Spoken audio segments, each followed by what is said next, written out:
घोड़पुर सेवा समवाय समिति कार्यालय उपरकू बोमा माड़ बांकी थाना अंतर्गत कंतपहरा ग्राम पंचायत घोड़पुर सेवा समवाय समिति कार्यालय उपरकू बोमा माड़ होछि। तीनिटी बोमा माड़ करी दुर्बृत्त फेरार हो जाइछन्ति। गतकाली रातिरे जगुआड़ी शोइथिबा बेले तीनिटी बोमा माड़ होइतिला। बोमा माड़रे घरर छात क्षतिग्रस्त होइछि। गोटिए कोठरीर शटर भांगी जाइछि। समिति संपादक एनी बांकी थानारे लिखित अभियोग करिसन्ति। पुलिस घटनार तदंत करुछि। बोमा माड़र कारण स्पष्ट होई नाही। ମୁଁ କାଲି ରାତି 8:30 ଯାଏଁ ଏଠି ଧାନମଣ୍ଡି ଷ୍ଟେସନ କରୁଥିଲି। ସାଥିକି 8:40ରେ ଘରକୁ ଗଲି। ଘରକୁ ଗଲା ପରେ 10 ମିନିଟ୍ ପରେ ମୋତେ ଆମ ୱାଚମ୍ୟାନ୍ ଫୋନ୍ କଲେ ଯେ ଏଠି ଏମିତି ବମ୍ ବ୍ଲାଷ୍ଟ ହେଇଛି। ମୁଁ ସାଙ୍ଗେ ସାଙ୍ଗେ ରାତିରେ ଆସିକି ଦେଖିଲି। ଦେଖିଲା ପରେ ଏଇସବୁ ଜିନିଷ ହେଇଛି। କ'ଣ ମୋର ତ କାହା ସହିତ ଶତ୍ରୁତା ନାହିଁ।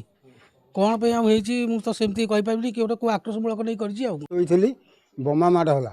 ବୋମା ମାଡ଼ ପରେ ତାପରେ ଆଉ ଦୁଇଟା ମାଡ଼ ହେଲା। ମୁଁ ଉଠିକି ଦେଖିଲା ଆସିକି କୋଠଲ ଧୂଆଁ ହେଇଛି। ମୁଁ ଆଉ ଦେଖିଲା ଆସିକି କେହି ବୋଲେ କେହି ଏଠି ନାହାନ୍ତି। ମୁଁ ଦେଖିଲା ଆସିକି ଧୂଆଁ ମାଳ ଯେ କେହି ବୋଲେ କେହି ନାହାନ୍ତି। ମୁଁ ଏଠୁ ରାତି ଯାକ ଏମିତି ଅନିଦ୍ରା ହେଇକି ବଇଛି ଆଉ। ମୁଁ ଦେଖିଲି ପଡ଼ିଛି ଜିନିଷ ହେଇଛି, ନଷ୍ଟ ହେଇଛି। ବମ୍ ପଡ଼ିକି ମାନେ ଡ୍ୟାମେଜ୍ ହେଇଛି ଘର, ଆଉ ସଟର ଡ୍ୟାମେଜ୍ ହେଇଛି, ଆଉ ଅଫିସ୍ ବିଲ୍ଡିଂର କିଛି ଅଂଶ ଡ୍ୟାମେଜ୍ ହେଇଛି। ଆଉ ଆମେ ସେଥିପାଇଁ ଯାଉଛୁ ଇନଭେଷ୍ଟିଗେସନ୍ ପୋଲିସ ବାଲା ତାଙ୍କର ଇଏ କରିଛନ୍ତି, ଯାହା ଇଏ ହେବ।